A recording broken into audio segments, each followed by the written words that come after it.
U.S. cities. Also this morning, President Trump is taking aim at drug companies over the success rates of COVID vaccines. NBC's Garrett Hake has it all covered from the White House. Garrett, good morning. Hey, Craig, good morning to you. And yeah, the president returns to work today, facing anger on the streets of several major cities over his deployment of the National Guard to fight crime, and reports that he'll soon ramp up immigration enforcement, including in Chicago. The president has repeatedly attacked Chicago for its high but falling crime and murder rates. That city's mayor signing an executive order over the weekend aimed at preventing local police from working with federal agents should they be deployed in Chicago. Now, President Trump is also facing discontent at the nation's health agencies, with 9 former CDC directors warning in a New York Times op-ed about the direction public health is headed under HHS Secretary Robert F. Kennedy Jr., who fired the most recent Trump-appointed CDC director last week. Also Monday, the president on social media publicly questioned the science behind the COVID vaccines, the development of which people will remember were a major achievement of his first term, credited with saving millions of lives. All of it fueling confusion about the vaccine as kids and parents return to school and work this week. Craig? Garrett Hake from the White House. Garrett, thank you. 3 people are recovering this morning after a minivan drove into a crowd at a Native American festival in Harrisburg, Pennsylvania. Officials say a child and a woman in a wheelchair were among the victims. Their conditions are unknown this morning. Police say the driver went through traffic barriers, hit multiple people, and continued to drive for several blocks before stopping. The woman's been taken into custody. No word this morning on the charges she may face or the reason she drove down that street. Some sad news from Hollywood this morning. Graham Greene, a trailblazing Canadian First Nations actor, has died. Greene is probably best known for his role alongside Kevin Costner in the 1990 Oscar-winning film Dances with Wolves.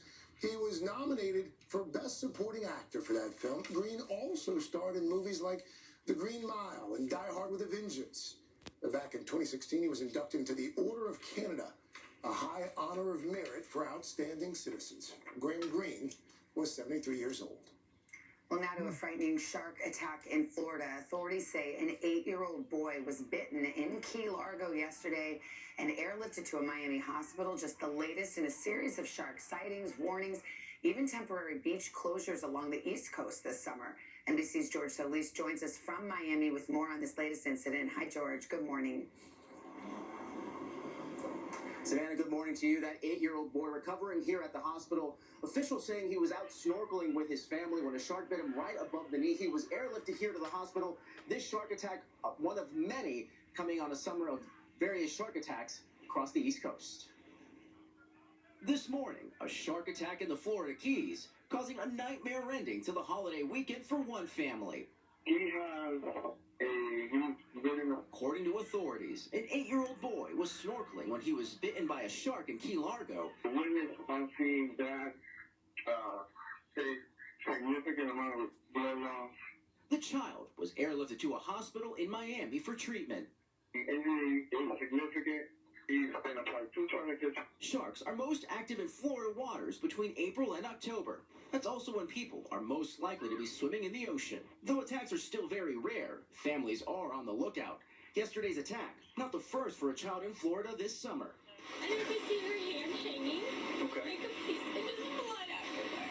Leah Lendl was severely injured by a shark while snorkeling with her family in Boca Grande in June. I didn't see anything.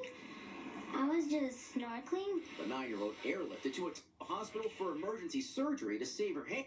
Something hard bit me, and then it tried to take me away. Then I started screaming with my mom, and we ran to the road. And dramatic shark sightings have been taking place up and down the East Coast in recent months. With Americans soaking up the last of the warm weather, beach towns still on the alert. We have had more sightings in 2 years than the previous 10.